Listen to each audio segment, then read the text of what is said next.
अब इसी में एक दो पॉइंट कुछ और बचे हैं। फिफ्थ तक तो लिख लिया, आगे बढ़ते हैं। सिक्स्थ पॉइंट, सिक्स्थ है हमारा effective demand principal.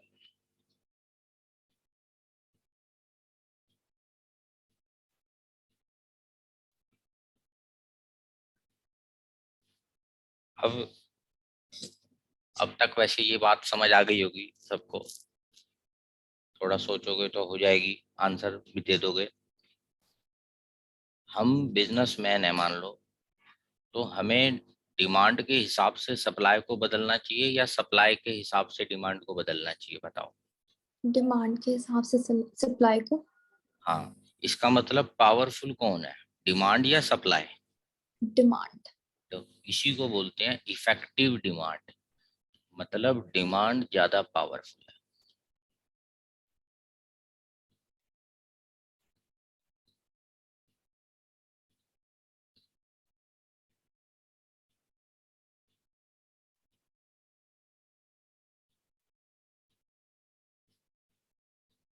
We have to adjust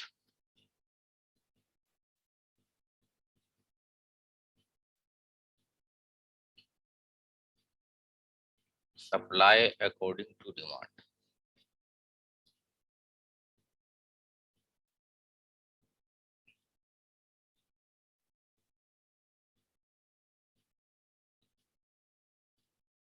तो जो इक्विलिब्रियम आता है देश में, अचीव इक्विलिब्रियम,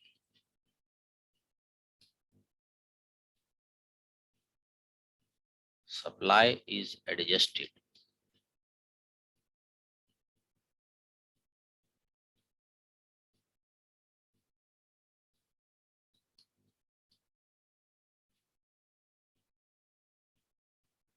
जब तक वो डिमांड के इक्वल ना आ जाए। तो इसे बोलते हैं डिमांड इज मोर इफेक्टिव और पावरफुल। सप्लाई तो कर दूं, रात को लेबर पकड़ के लगा दूं, ओवर टाइम और माल बना दूं सुबह तक मैं तो, पर कोई खरीदार भी तो हो उस माल का, बना के क्या करेंगे, मन को तसल्ली थोड़ी ना देनी है, मैं बिजनेसमैन हूँ, माल बनाया, बिकना भी चाहिए।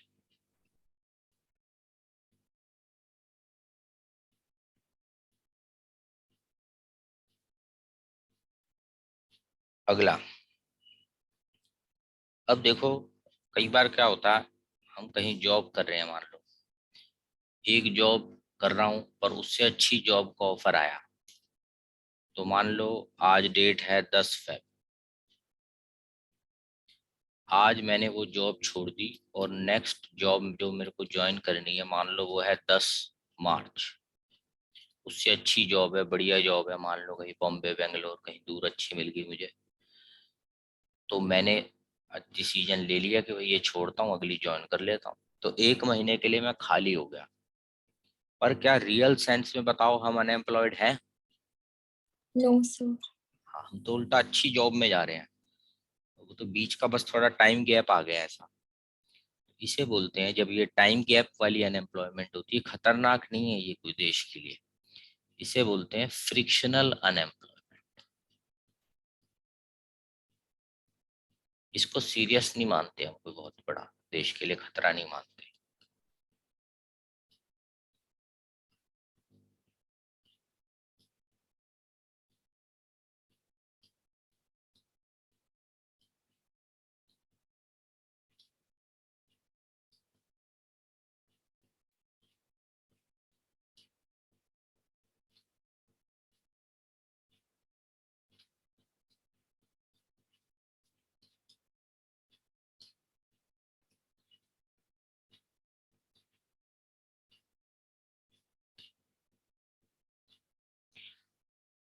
जॉब शिफ्टिंग के वक्त जो बीच के टाइम हम खाली बैठते हैं, दैट इज फ्रिक्शनल अनएम्प्लॉयमेंट।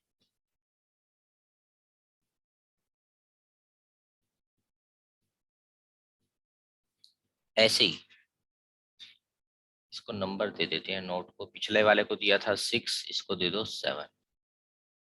अब अगला लो 8। ऐसे ही क्या हुआ, मान लो कोरोना आ गया था अभी बीच में, सब कुछ ऑनलाइन हो गया, टेक्नोलॉजी के ऊपर आ गया काम, वर्क फ्रॉम होम हो गया। यानी अचानक से टेक्नोलॉजी बदल गई। अब अगर मुझे जॉब करनी है, काम करना है, तो मुझे न्यू स्किल्स सीखनी पड़ेंगी। तो कुछ टाइम के लिए मुझे खाली बैठना पड़ा, क्योंकि मेरे को न्यू स्किल्स सीखनी थी। ऐसी, ये तो कोरोना चलो एक बात है, हो सकता है 2-4 साल बाद कोई नया पंगा आया हो, फिर मुझे कोई न्यू स्किल सीखनी पड़े। तो ये जब तक हम न्यू स्किल्स अपने अंदर अपडेट नहीं कर लेते, तब तक भी हमें कई बार खाली बैठना पड़ता है। उसे बोलते हैं स्ट्रक्चरल अनएम्प्लॉयमेंट। Next point.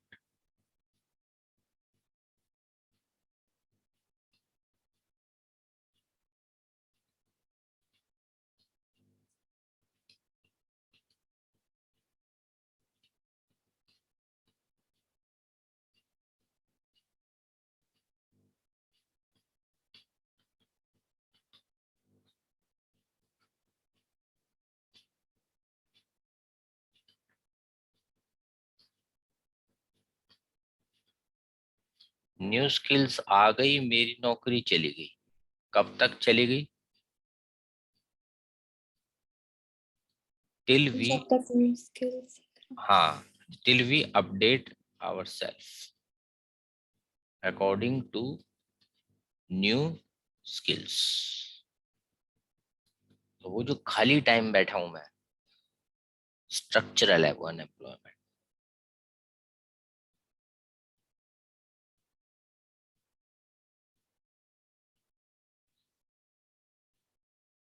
और कईयों की परमानेंट ही चली जाती है, अनएम्प्लॉयड ही हो गए।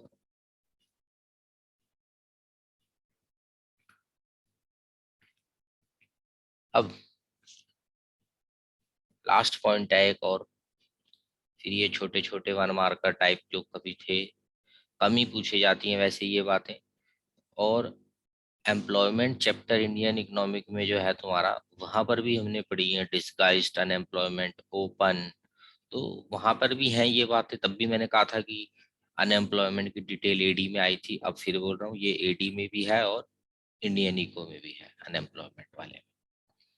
वहाँ थोड़ी अलग टाइप की अनएम्प्लॉयमेंट थी, वहाँ ये सब नहीं पड़ी थी, वहाँ डिस्गाइज्ड और ओपन। यहाँ थोड़ी ये अलग टाइप की है। अगला 9th, natural rate of unemployment. ये कोई टॉप लिस्ट बातें नहीं चल रही अभी, पर सिलेबस में है, कोने में लिखी होती है कहीं एनसीईआरटी में, तो थोड़ा थोड़ा बता देते हैं बस। यानी कितनी अनएम्प्लॉयमेंट को नेचुरल मान लो, यानी टेंशन नहीं लेनी, वो नॉर्मल मान लो।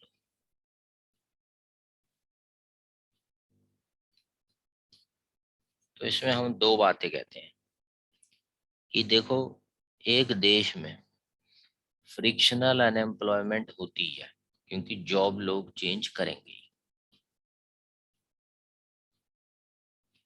सेकंड, एक देश में स्ट्रक्चरल अनएम्प्लॉयमेंट भी हो ही जाती है। टाइम टू टाइम टेक्नोलॉजी बदलती है, कुछ लोग खाली होते ही हैं, स्ट्रक्चरल अनएम्प्लॉयमेंट।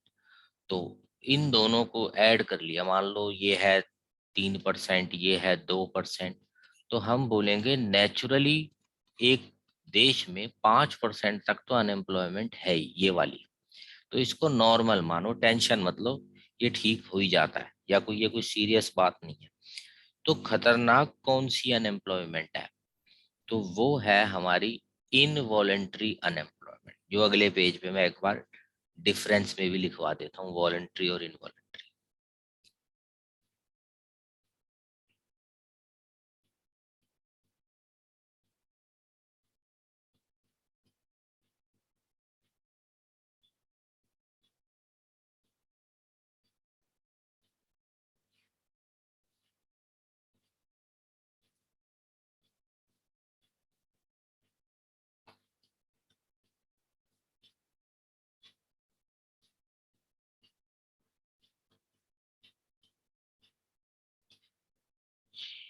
वॉलेंट्री मतलब अपनी मर्जी से काम छोड़ के आया बंदा, काम मिल रहा था पर उसने कहा मेरे को सूट नहीं कर रहा, इतने कम पैसे हैं, या मेरे पास पहले ही बहुत पैसे हैं, मैं नहीं कर रहा ये सब काम। तो here people get the work, काम मिल रहा है पर वो करना नहीं चाहते।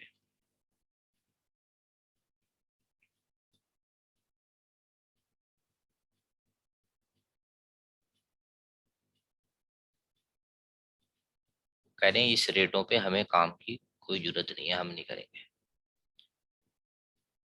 Involuntary, here people want to work, काम तो करना चाहते हैं।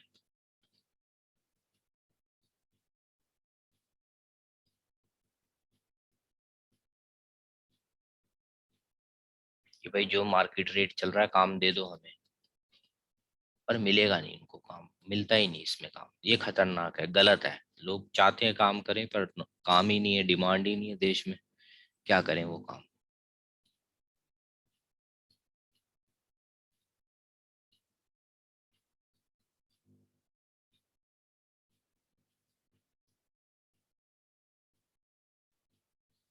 पहली वाली को हम खतरनाक नहीं मानते, ये तो वॉलंटरी है, मर्जी से खाली बैठा है, अंबानी का लड़का कह रहा काम क्या जरूरत है, मैं खाली बैठा हूँ।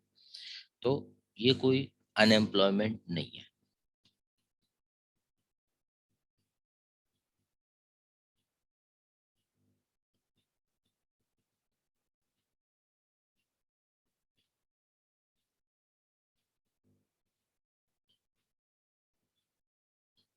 और ये तो खतरनाक है ही, इट इज इंक्लूडेड।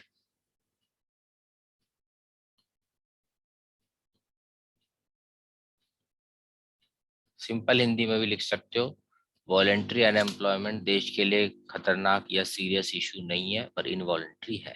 सरकार वॉलेंट्री के लिए कुछ थोड़ी ना करेगी, इनके लिए क्या करेगी, ये तो काम ही नहीं करना चाहते।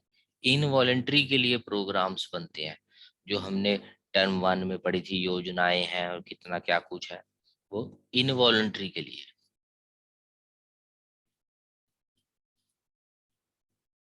चलो आगे बढ़ते हैं। Problem of excess demand, deficient demand, unemployment की कहानी, ये तो सब पढ़ ली। अब आगे बढ़ते हैं, ये प्रॉब्लम्स हुई क्यों थी। बहुत simple answer.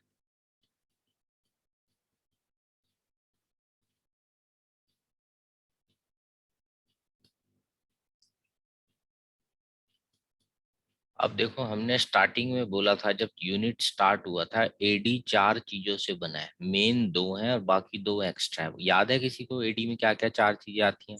Yes, sir. Consumption, investment, government consumption, और net exports. Net exports. Consumption, investment, government खर्चे और नेट एक्सपोर्ट। अब कॉमन सेंस वाला आंसर, डेफिशिएंट डिमांड है यानी एडी कम है, तो इसका मतलब ये चारों चीजें कम होंगी या ज्यादा होंगी, बताओ। एडी कम है अगर तो। Commonly. हाँ तो देखो बड़ा ही बेकार क्वेश्चन है वैसे, एक कोई इसमें ज्यादा रटना है समझना है कुछ है ही नहीं। फॉर्मूला तो हम पहले दिन से ही पढ़ रहे हैं, एडी में चार चीजें आती हैं, हाँ मेन पहली दो है, वैसे चार है। तो देखो पहला रीजन लेस कंजम्पशन या लेस इन्वेस्टमेंट। तो ये कोई क्वेश्चन ही नहीं है असल में, कोई मैं कहूँ हैवी क्वेश्चन है।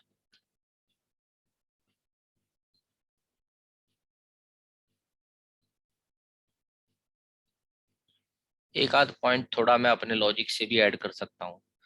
डेफिशिएंट डिमांड है मतलब पब्लिक डिमांड नहीं कर पा रही, इसका मतलब सरकारें शायद टैक्स क्या लगा रही होगी पब्लिक के ऊपर, जो वो डिमांड नहीं कर पा Yes. रही।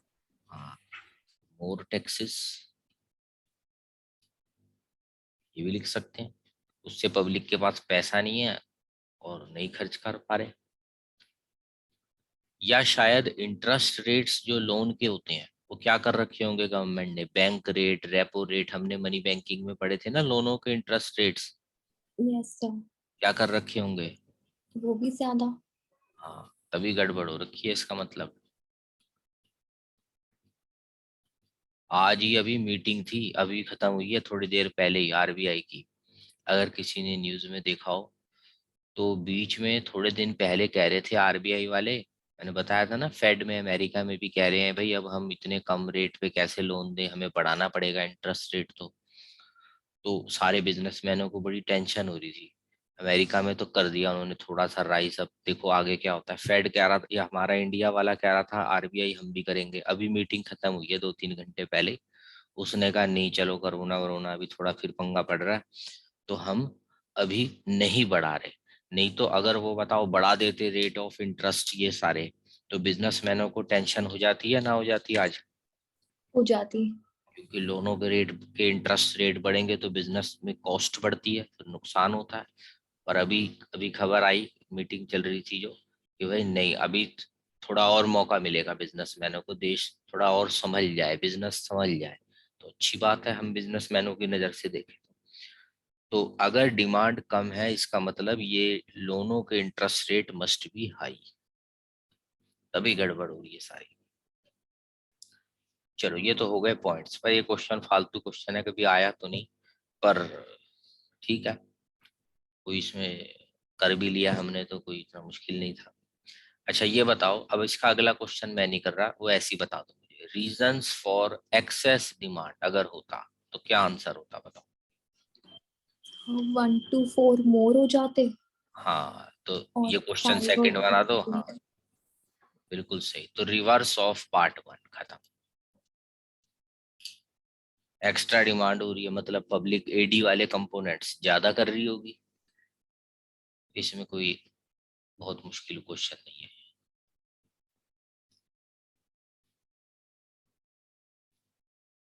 चलो नेक्स्ट पेज पे चलते हैं, बढ़िया कोई एक एक्सपेक्टेड क्वेश्चन जो बोर्ड का है वो करते हैं। देखो प्रॉब्लम वेरी इंपॉर्टेंट थी, एक्सेस डेफिशिएंट, और सॉल्यूशन ऑफ एक्सेस डेफिशिएंट वो भी बहुत इंपॉर्टेंट है।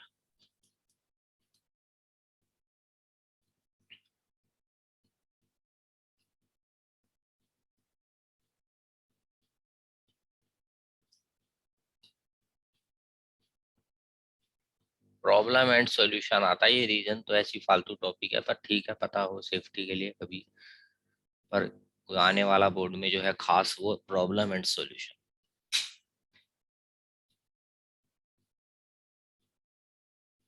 अब इसके लिए दो पॉलिसीज होती हैं देश में,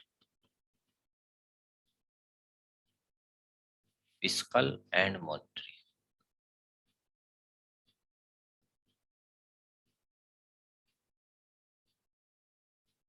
स्टार्ट करते हैं, पहला फिस्कल पॉलिसी।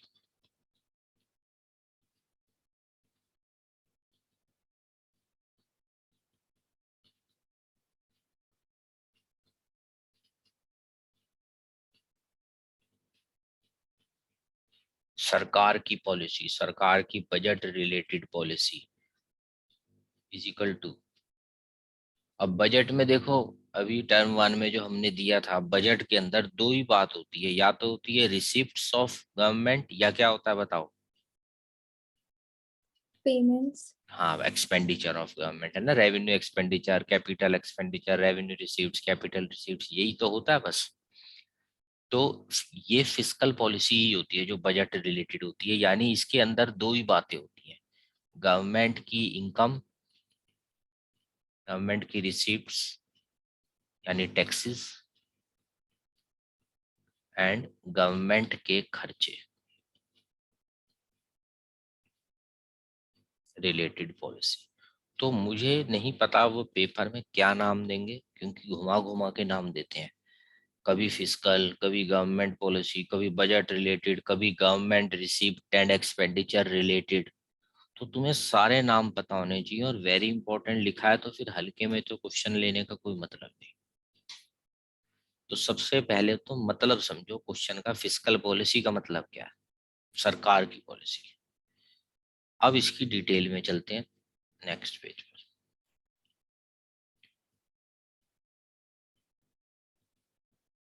तो इसमें दो इंस्ट्रूमेंट्स हैं, एक टैक्सेस, एक गवर्नमेंट एक्सपेंडिचर। और एक बात मैंने तुम्हें पहले ही बता दी थी, एडी होता है हमारा 4 चीजों से जुड़ा हुआ, कंजम्पशन, इन्वेस्टमेंट, गवर्नमेंट और नेट एक्सपोर्ट।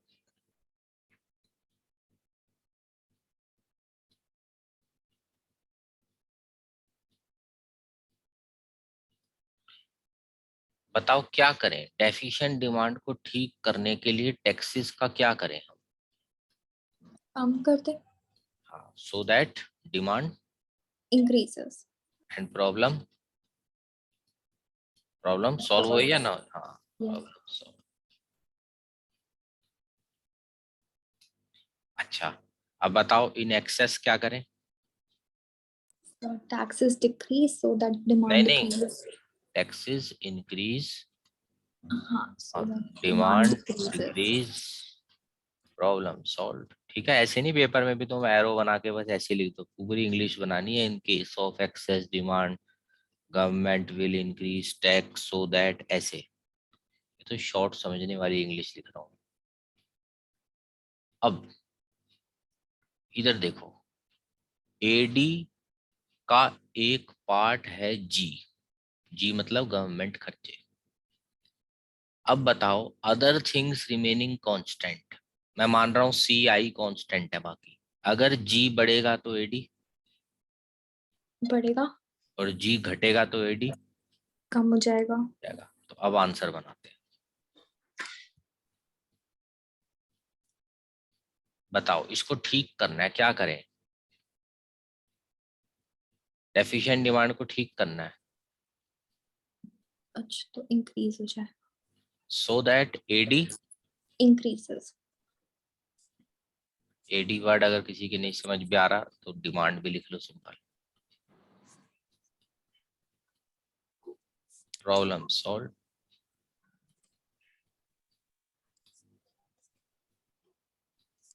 इन एक्सेस क्या करे गवर्नमेंट, बताओ?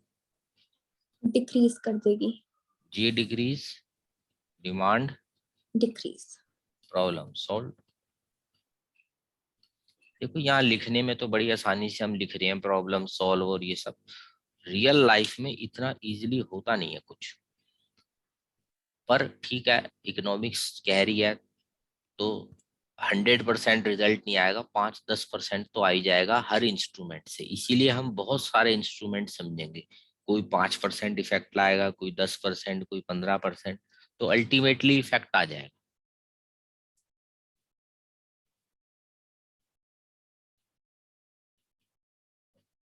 फिस्कल पॉलिसी खत्म। ये ऊपर फॉर्मूला जो लिखा है रफ में लिख लेना, एडी वाला। एडी मतलब एग्रीगेट डिमांड, सी आई जी और नेट एक्सपोर्ट। सी आई और नेट एक्सपोर्ट अगर कांस्टेंट है तो सीधा सीधा एडी और जी का डायरेक्ट कनेक्शन है, डायरेक्ट रिलेशन है एडीजी।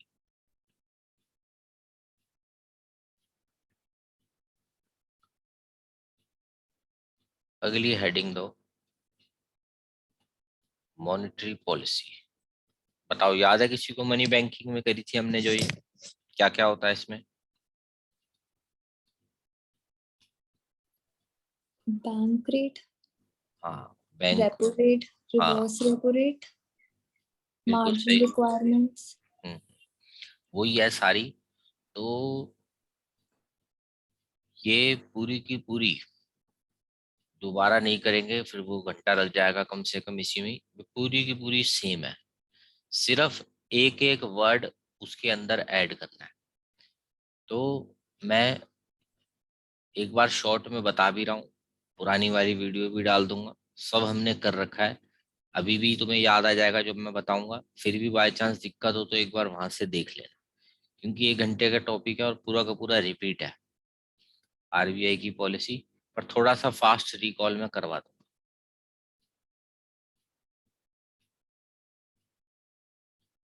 ये मैंने मनी बैंकिंग में भी बोला था कि ये जो ब्लॉक एमएमएस सारी बातें हैं ये आगे काम आएंगी मैक्रो में, एडी यूनिट में, क्रेडिट रिलेटेड पॉलिसी।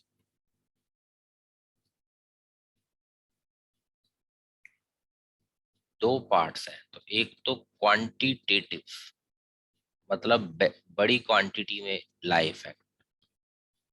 एक क्वालिटेटिव, क्या शॉर्ट फॉर्म थी, याद है किसी को? क्वांटिटेटिव।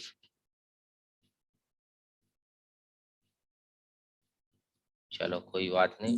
लॉक। क्वालिटेटिव का MMS था। हाँ बिल्कुल ठीक। बी का मतलब होता है bank rate and other rates, repo reverse सब आ गए इसमें। एल का मतलब, लिक्विडिटी रेशियो। हाँ लिक्विडिटी। ओ हो गया open open market market. Operation. Cash reserve ratio. हाँ बिल्कुल ठीक।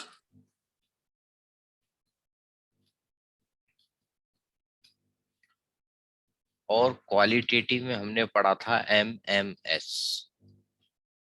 पहला एम था मार्जिन रिक्वायरमेंट,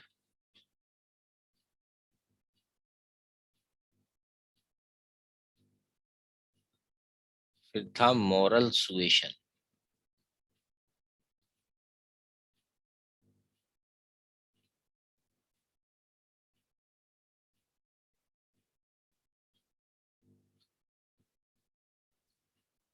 फिर था सिलेक्टिव क्रेडिट कंट्रोल,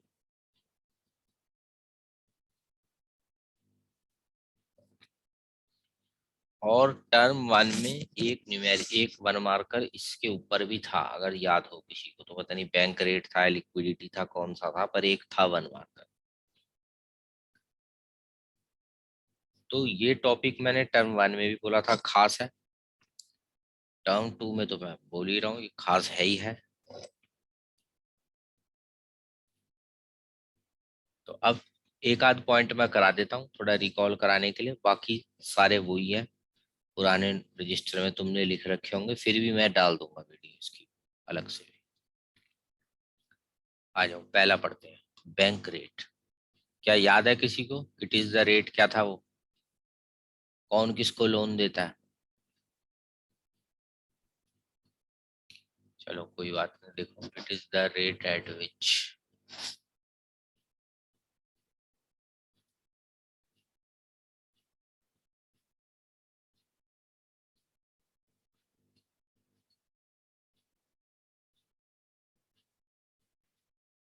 देखो हम लोन लेने जाते हैं बैंक से, ICICI, HDFC, और इनके पास पैसा खत्म हो जाए तो ये लोन लेने जाते हैं RBI से। तो जब ये RBI से कोई लॉन्ग टर्म लोन लेते हैं तो मुफ्त में तो नहीं देगा RBI, RBI इनसे इंटरेस्ट लेता है, और उसका नाम होता है बैंक रेट। अब हमें क्या लॉजिक चलाना है, देखो अगर एक्सेस डिमांड है, एक्सेस डिमांड, ऊपर हेडिंग दे दो रफ वर्क में, थोड़ा थोड़ा रफ वर्क करेंगे पहले।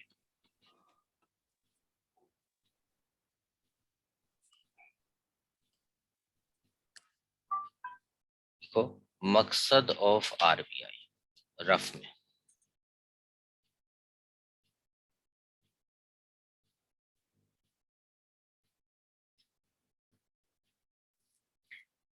एक्सेस डिमांड, क्या लग रहा है पब्लिक को लोन ज्यादा दें या कम दें? कम। पब्लिक को लोन डिक्रीज करो, क्योंकि पहले ही पब्लिक पे बहुत पैसा एक्सेस डिमांड कर रही है पब्लिक तो। अब बताओ डेफिशिएंट डिमांड में क्या करें लोन इंक्रीज। ताकि लोगों पे पैसा आए और पब्लिक डिमांड बढ़ाए।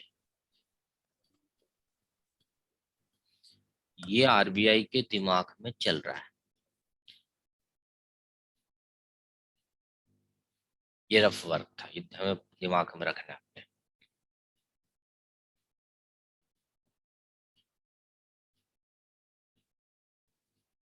अब बताओ आंसर, बैंक रेट पार्ट पहले, इन एक्सेस डिमांड क्या करे RBI? Bank rate increase.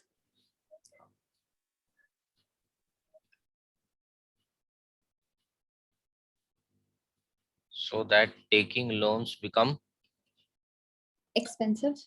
यही बात याद होगा तुम्हें, हमने मनी बैंकिंग में बोली थी, पर वहां excess demand deficient demand word use नहीं किए थे। हमने वहां ये बोले थे अगर मनी सप्लाई घटानी है तो बैंक रेट बढ़ा दो, मनी सप्लाई गिरानी है तो वो बढ़ाओ, और वो बढ़ाना है तो बैंक रेट वगैरह कम करो। अब मनी सप्लाई की जगह हम डिमांड एक्सेस डेफिशिएंट डिमांड इन चीजों को बस लिख रहे हैं। बाकी आंसर वही का वही है, डेफिनेशन वही है। ये देखो, taking loans become expensive, public will take less loan,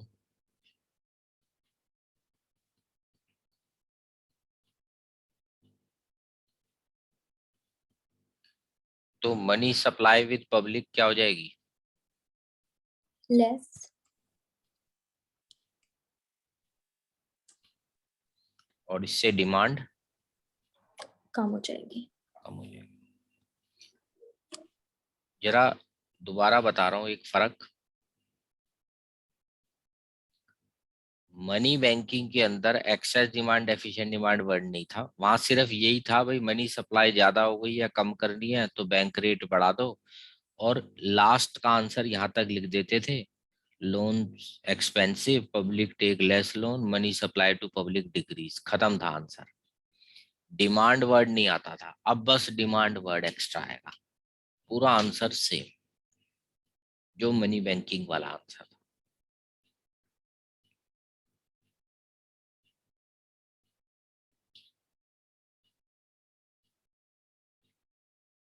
repo rate याद है किसी को, क्या होता था रेपो? शॉर्ट टर्म लोन हाँ, from RBI to commercial banks. सिर्फ एक वर्ड का फर्क है, जहां लॉन्ग लिखा है वहां शॉर्ट कर दो तो वो बन जाता है रेपो रेट, पूरा का पूरा आंसर सेम।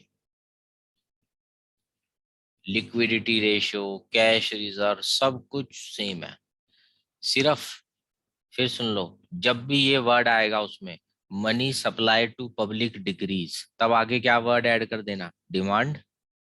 डिक्रीजेस। और जब वहां वर्ड आएगा money supply to public increase, तो क्या लिख देना? Demand increase. Demand increase.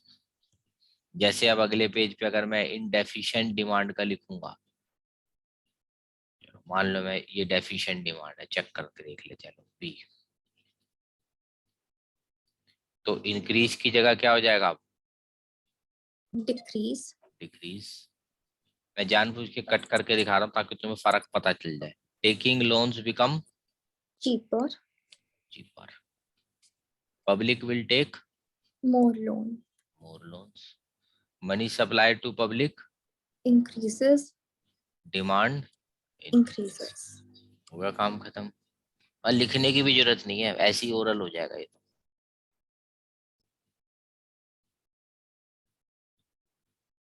तो टोटल ये देखो, पिछले पेज पे दिखाता हूँ तुम्हें, दिखने में तो तुम्हें 7 लग रहा है, 4 5 6 7, पर असल में बैंक रेट के अंदर 2 और है। कौन कौन से? एक रेपो है, एंड रिवर्स रेपो रेट। एक रिवर्स रेपो है। तो 7 तो ये हो गए, 2 एक्स्ट्रा 9 हो गए। अब 9 फिर से पूरा का पूरा कॉपी पेस्ट ही करना है, तो पूरा क्लास निकल जाएगी एक कॉपी करने में, एज इट इज पुराना वाला ही है, सिर्फ तुम्हें ये वर्ड लिखना है एक्स्ट्रा। फिर बोल रहा हूँ, जहां जहां मनी सप्लाई आया उसके साथ साथ डिमांड, अगर money supply decrease demand decrease, money supply increase demand increase. बताओ भी लग रहा है लिखने की जरूरत सारी, या हो जाएगा? हो जाएगा सर। हो हाँ, जाएगा सर। चलो। फिर भी मैं जहाँ पे सारी वीडियो डालता हूँ वहां पर एक अलग से डाल दूंगा मॉनेटरी पॉलिसी करके, वही पुरानी वाली वीडियो जिसमें मनी बैंकिंग में हमने सारा का सारा करा था, तुम्हें सारा याद आ जाएगा। तो ये हमारा मॉनेटरी पॉलिसी भी खत्म, दोनों। पहले तो ये तो टर्म 1 टर्म 2 का चक्कर अब इस साल पड़ा है, नहीं तो हर साल तो एक ही सिलेबस होता था पूरा साल, तो बच्चों के लिए चाहे एक ही बार आता था क्वेश्चन, या मनी बैंकिंग में आता था ब्लॉक एमएमएस वाला या एडी में। और अब टर्म अलग अलग हो गए हैं तो हो सकता है दोनों में दे दें। इसमें तो दिया ही था, पर वो 1 मार्क का था, वैसे ये 3-4 का आता था बड़ा पहले। तो इम्पोर्टेंट टॉपिक बनता है ये एक। तो फिस्कल पॉलिसी खत्म, मॉनेटरी खत्म। अब आगे बढ़ते हैं, नेक्स्ट क्वेश्चन।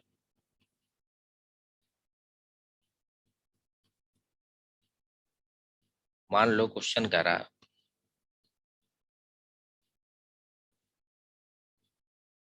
कि डायग्राम से शो करो।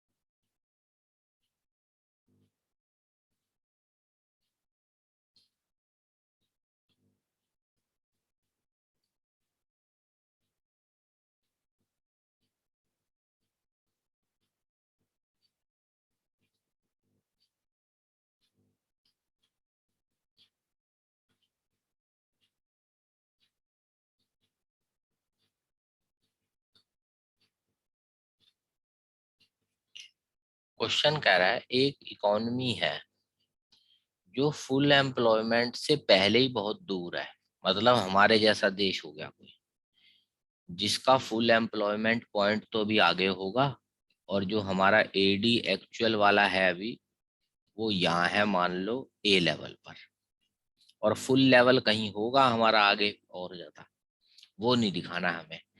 पर क्वेश्चन ये कह रहा है कि एक तो ये अभी की हालत है, ऊपर से सरकार ने टैक्सेस क्या कर दिए हैं बताओ।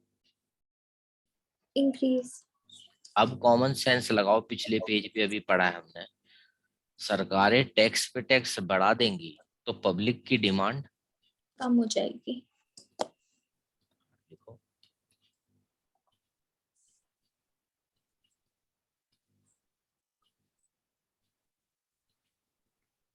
AD1 था मान लो पहले वाला, तो इससे हो जाएगी AD2, इसके नीचे कर दो AD2।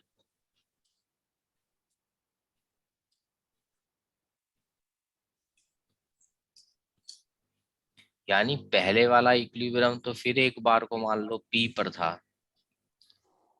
अब वाला तो आ गया मान लो R। ये देखो,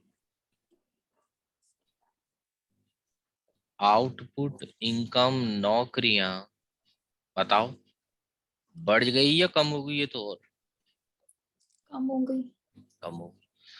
जबकि हमने तो क्या पढ़ा था पिछले पेजों में, कि अगर डेफिशिएंट डिमांड चल रही है तो हमें एफ पर पहुंचना है, यहाँ एफ पर पहुंचना है। इसके लिए सरकार को डिमांड बढ़ानी चाहिए या घटानी चाहिए देश की। बढ़ानी चाहिए. तो बढ़ाने की बजाय ये तो गड़बड़ी कर दी सरकार ने बहुत ज्यादा। बस यही आंसर हमें लिखना है कि इस टैक्स लगाने से, तो देखो कैसे एक हाई लेवल क्वेश्चन भी बन सकता है, क्या टैक्स के बढ़ने से नौकरियों कम हो सकती हैं बताओ। Yes sir, हो सकती हैं. फिर हम कनेक्शन समझाएंगे, ज्यादा टैक्स लग गया, डिमांड कम हो गई, बिजनेसमैन का माल क्या बिकेगा, कम. तो वो क्या प्रोडक्शन करेगा, वो एक ही जगह अब न्यू प्रोडक्शन लेवल क्या करेगा, OB. वो भी।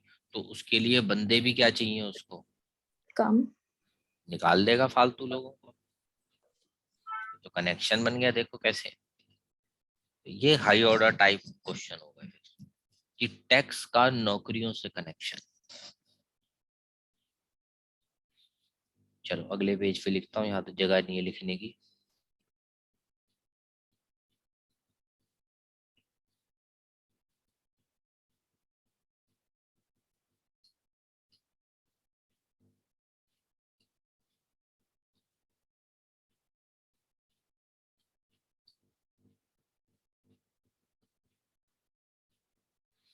हो गया आंसर खत्म।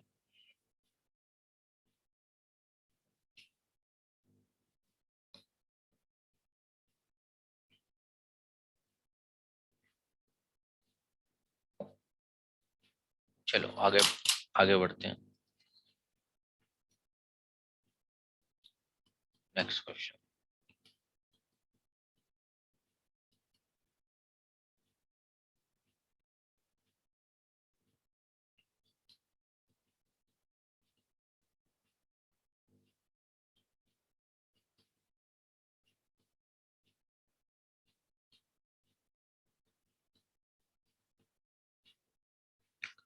देखो वैसे तो मल्टीप्लायर वर्ड टर्म 1 में भी था, पर तुम्हारे सेशन के लिए काम आसान हो गया, क्योंकि दो दो मल्टीप्लायर जब होते थे, एक मनी बैंकिंग एक डिमांड एडी, तो आधे बच्चे तो यही कंफ्यूज हो जाते थे पेपर में कौन सा वाला आया है, और उल्टा लिख के 0 नंबर ले आते थे। पर तुम्हारे लिए टेंशन खत्म है, क्योंकि अब टर्म 2 में पहला वाला मल्टीप्लायर नहीं आएगा, टर्म 1 में ये वाला नहीं आया था, तो तुम्हारे लिए इजी हो जाएगा काम। तो ये कौन सा अब नया मल्टीप्लायर आ गया, इसको समझते हैं। इन्वेस्टमेंट मल्टीप्लायर बोलते हैं इसको। पहले इसका एक रूल लिख लेते हैं, principal.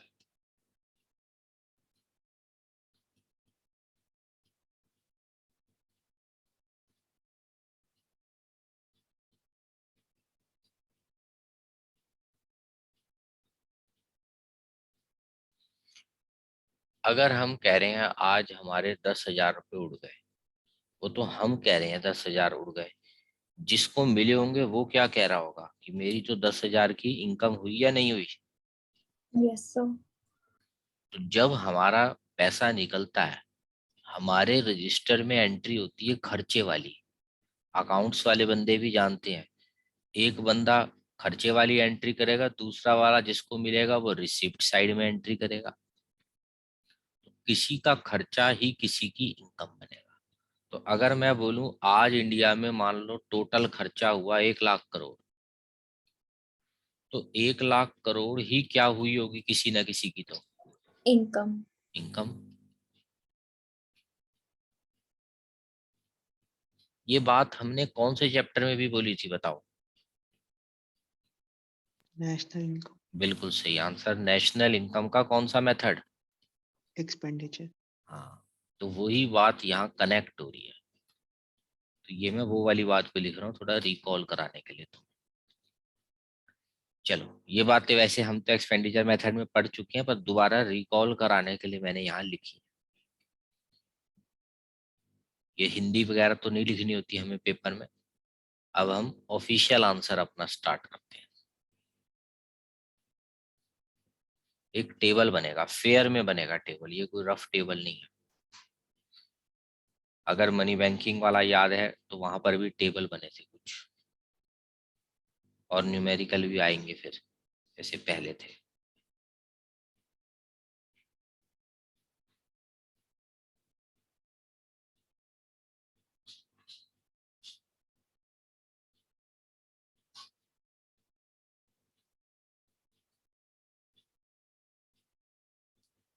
Change in income,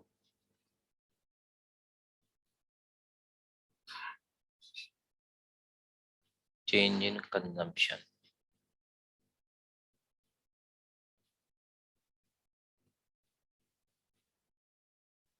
change in savings.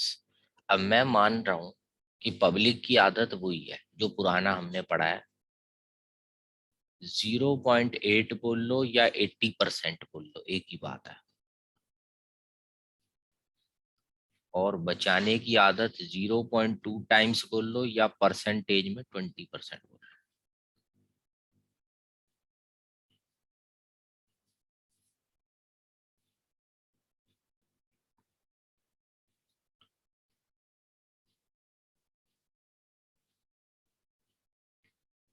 अब नीचे एक एग्जांपल लिखो।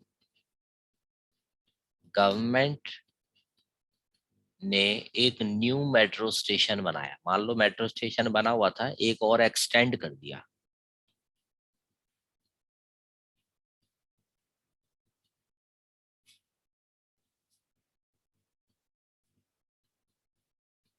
₹100 on new metro station.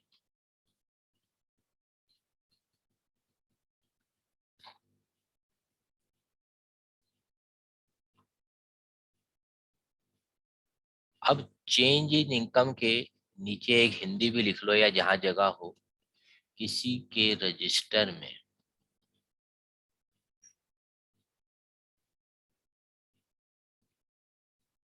Income entry होना, इसे हम बोलते हैं चेंज इन इनकम।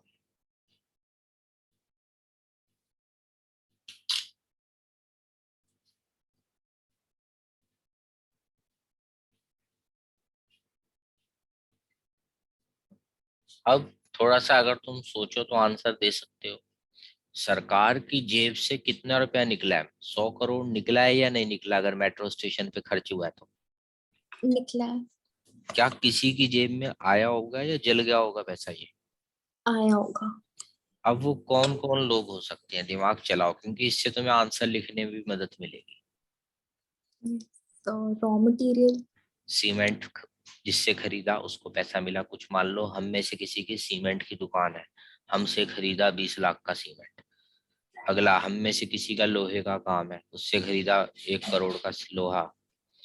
और बोलो। लेबर। हम में से किसी वहां पे इंजीनियर था, लेबर था, और कुछ था, उसको पैसे मिले 2 करोड़। और सोचो, किसी की पेंट की दुकान है हम में से, तो वहां पेंट वेंट हुआ मेट्रो स्टेशन में। फिर एसी लगा, हम में से किसी की एसी की दुकान है, लाइटें लगी, बिजली की फिटिंग्स वायरिंग, हम में से किसी की दुकान है। तो हम आम पब्लिक में से ही किसी की दुकानों में एंट्रीज हुई हैं, और अगर इन एंट्रियों का टोटल करें तो कितना ही होगा? 100 करोड़। क्योंकि 100 करोड़ निकला है तो किसी की जेब में आया है 100 करोड़। तो फर्स्ट लेवल यहाँ लिखो, किसी के रजिस्टर में एंट्री कितनी हुई? 100 करोड़। 100 करोड़। अब मान लो हम लोग ही हैं जो हम बैठे हैं यहाँ पर, हमारे जेबों में आए।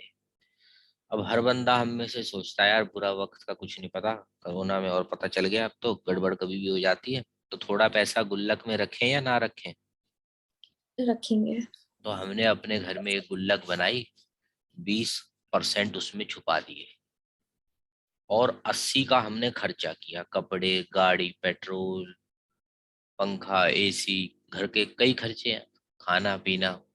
तो 80 करोड़ हमने खर्च करे सबने टोटलिटी में, टोटल। अब बताओ, जिससे हमने घर, गाड़ी, कपड़े, जूते ये सब लिया होगा, उसके रजिस्टर में कितनी एंट्री हुई होगी अगर हमने 80 खर्च की? 80। 80। इसको यहाँ ले आओ। सेकंड लेवल पर किसी के रजिस्टर में एंट्री हुई 80।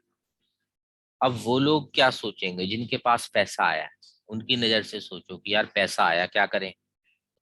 20% सेव करेंगे और हाँ, बाकी 80%। उड़ाएंगे। हाँ, भाई हम भी बुरे वक्त के लिए सेव कर लेते हैं, पहले तो 16 करोड़, 20% ऑफ 80, 64 हम उड़ाएंगे, हम भी लेंगे घर, कपड़े, सामान, पेट्रोल, गाड़ियां, ये सब।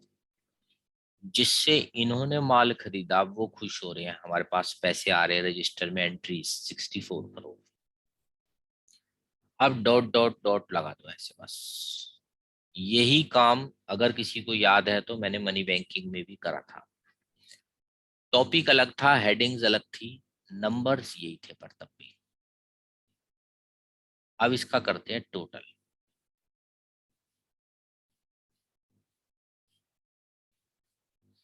ये मैथ्स की कौन सी सीरीज बनती है बताओ, याद है किसी को?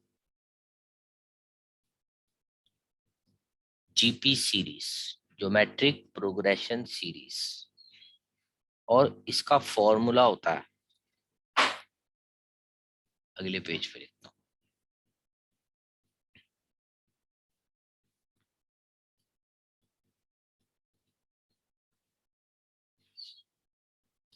1 गुल्लक वाली परसेंटेज। मनी बैंकिंग में जो गुल्लक बनती थी उसका नाम याद है किसी को? LRR, legal reserve ratio. Ratio. और यहाँ पे जो गुल्लक बनती है उसका नाम है MPS। तो वही फॉर्मूला वहां था, वही फॉर्मूला यहाँ है, 1/MPS। तो कितना आ रहा है मल्टीप्लायर इफेक्ट? 1/20% या 1/0.2, कुछ भी बोल लो, आंसर 5 टाइम्स आ रहा है। यानी हर वैल्यू 5 टाइम्स मल्टीप्लाई हो जाएगी। मल्टीप्लाई मतलब कितने गुना इफेक्ट आएगा। तो ये देखो, ओरिजिनल वैल्यू को 5 गुना कर दो, बताओ कितना हो गया? 500। अब इस वाली ओरिजिनल को 5 गुना कर दो, 4000। 400। अब अगला, 100, तो मल्टीप्लायर मतलब होता है ओरिजिनल चीज कितने टाइम्स मल्टीप्लाई हो जाएगी, हर चीज, जब उसको हम टोटल करेंगे।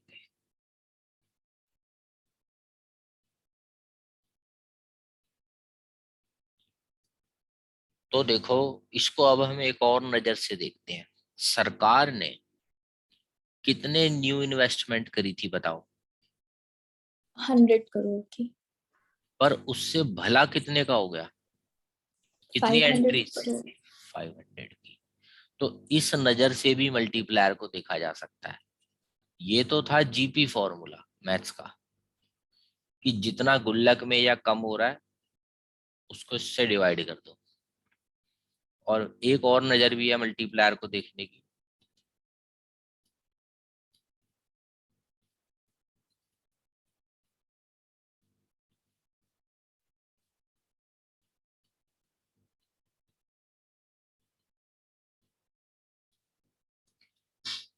हमारे इनकम में कितना टोटल बदलाव आ गया, तो वो चेंज आ गया 500 का।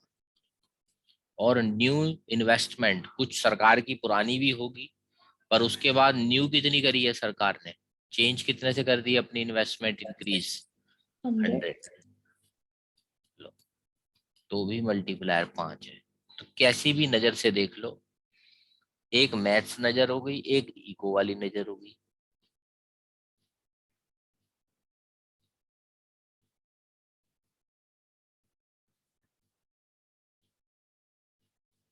अब कई बच्चे ये भूल जाते हैं पेपर में फॉर्मूले। एक शॉर्टकट बनाया हुआ है, क्योंकि ये वेरी इंपॉर्टेंट न्यूमेरिकल अब आने वाला है। तो सीधा 3-4 नंबर का रिस्क बढ़ जाता है बच्चों के लिए, इसलिए मुझे शॉर्टकट बनाने पड़ते हैं कई चीजों के। तो शॉर्टकट का नाम लिखो किट कॉम्स। ये वर्ड अकेला 3-4 नंबर दिला सकता है हमें, किट कॉम्स। लॉजिक तो समझा दिया, पर मान लो टाइम कम है, लॉजिक का दिमाग चल नहीं रहा, तो किट कॉम्स को याद करो, काम बन जाएगा। देखो क्या, K is equal to I upon T T. अभी तुम रुक जाना, पहले मेरे को लिखने देना मैं कैसे लिख रहा हूँ। के इज इक्वल टू आई को मैं मान रहा हूँ इनकम, टी टी वर्ड, तो टी टी वर्ड बार बार आ रहा है, इन्वेस्टमेंट। अब मैं इनको हाईलाइट कर रहा हूँ, आई टी टी, और आगे लगा दिया मैंने एक डेल्टा। के का मतलब होता है, ये लिखना भूल गया मैं, मल्टीप्लायर। ये ऑफिशियल कोड वर्ड है, इसको चेंज नहीं करना ना, ये मैंने अपने घर से बनाया के, ये कीन्स ने बनाया था कि मल्टीप्लायर को अब से हम के वर्ड रखेंगे, इंटरनेशनल कोड वर्ड है इकोनॉमिक्स में। तो मल्टीप्लायर का अब लिख सकते हो, एक फॉर्मूला बन गया याद रखने के लिए, change in income upon change in investment, क्योंकि दोनों आई से स्टार्ट होते हैं। तो आई आई वर्ड लिखोगे तो फिर कंफ्यूज हो जाते हैं बंदे, डिनोमिनेटर कौन सा न्यूमरेटर कौन सा। तो ये सिर्फ शॉर्टकट है, ये नहीं जो पिछले पेज पे लॉजिक करवाए सब बेकार है। इससे इसी समझ आ जाना चाहिए भाई, इनकम एंट्रियां ज्यादा होंगी और सरकार ने जो लगाया होगा वो कम होगा। और ये शॉर्टकट है इमरजेंसी के लिए बस। और दूसरा शॉर्टकट देखो, comes, O upon M S. ओ हो गया हमारा 1, और एम एस वर्ड आता है M P S, M S, और ये हो गया ओ। क्योंकि कई बच्चे यहाँ पेपर में जल्दबाजी में फॉर्मूला लिख के आ जाते हैं, के is equal to 1/MP C। क्योंकि दो ही सब टॉपिक होते हैं, या MPC या MPS, या APC और APS। कई ऐसे भी होते हैं APC APS चला रहे होते हैं अपना। जो कॉम्स वर्ड याद रखेगा तो वो कुछ इधर उधर की बातें नहीं घुसाएगा बीच में। तो ये एक शॉर्टकट हेडिंग लिख के लिख सकते हो। वैसे तो लॉजिक पीछे मैंने बता दिया, और थोड़ा सा जिसके पास मैथ्स हो अगर, सेफ्टी के लिए बता देता हूं, ये जीपी फॉर्मूला कहां से बना, ये जो मैंने जीपी लिखा है ऊपर, वैसे कभी उन्होंने बोला नहीं कि इसकी पूरी मैथमेटिकल डेरिवेशन दिखाओ, क्योंकि उनको पता है मैथ सबके पास तो है नहीं। पर एनसीईआरटी ने कोने में साइड पे लिख दिया एक्स्ट्रा करके, तो मैं भी एक्स्ट्रा करके बच्चों को बता देता हूँ। बाकी कोई जबरदस्ती नहीं है इसको करने की, बता देता हूँ। पर एक बार कोई मैथ्स वाले करना चाहे एक्स्ट्रा के लिए, तो किट कॉम्स, ये तो वेरी इंपॉर्टेंट चीजें हैं। अब जो लिख रहा हूँ वो सेफ्टी वाली बात है। ये देखो, इसका टोटल कैसे निकाला हमने जीपी की मदद से। तो पहला आइटम था 100, फिर 80, फिर 64। तो इसको ऐड करना है हमें। देखो 80 प्लस 64 प्लस अभी और भी होगा। तो मैथ्स कहती है इसको 100 ले लो, 80 मत लिखो, इसको लिखो 80% ऑफ 100। और 64 मत लिखो, इसको लिखो 2 बार 80%। तो अगले वाले को क्या लूंगा बताओ? 3 बारी। 3 बार 80%। अगला वाला 4 बार 80%। तो ये एक ज्योमेट्रिक प्रोग्रेशन की सीरीज बन रही है। तो मैथ्स कहती है कि जो ये टोटल बनेगा ना, ये बनेगा 100 इंटू 1/1 माइनस ये जितनी भी परसेंटेज है। तो सॉल्व करते हैं इसको। इसको मैथ्स में बोलते हैं आर परसेंटेज, यानी जिस जो जो ये कम हो रहा है कितना परसेंट। तो 1/1 माइनस आर परसेंट है 80%। 1/20%। तो 100 इंटू 5 इज इक्वल टू 500। इसके ऊपर लिख लो भाई एक्स्ट्रा है, ये मैथमेटिकल तरीका ऐड करने का।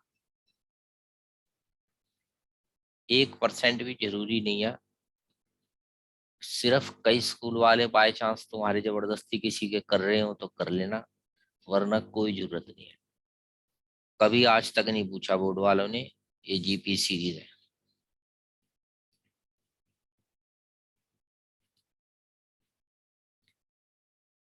ये सब ऑप्शनल है, कंपलसरी क्या है वो मैंने तुम्हें शॉर्टकट में बता दिया। खत्म। उसी में काम हमारा किट कॉम्स, सिंपल काम। K is equal to I upon T T, income upon investment, आगे चेंज। और कॉम्स मतलब 1/MPS। अब कॉम्स को अगर ध्यान से देखोगे तो वो इस जीपी सीरीज में यहाँ आ रहा है 1/1 माइनस 80%, यानी 1/20%। तो ये जो 1/20% है, ये असल में 1/MPS ही बन रहा है।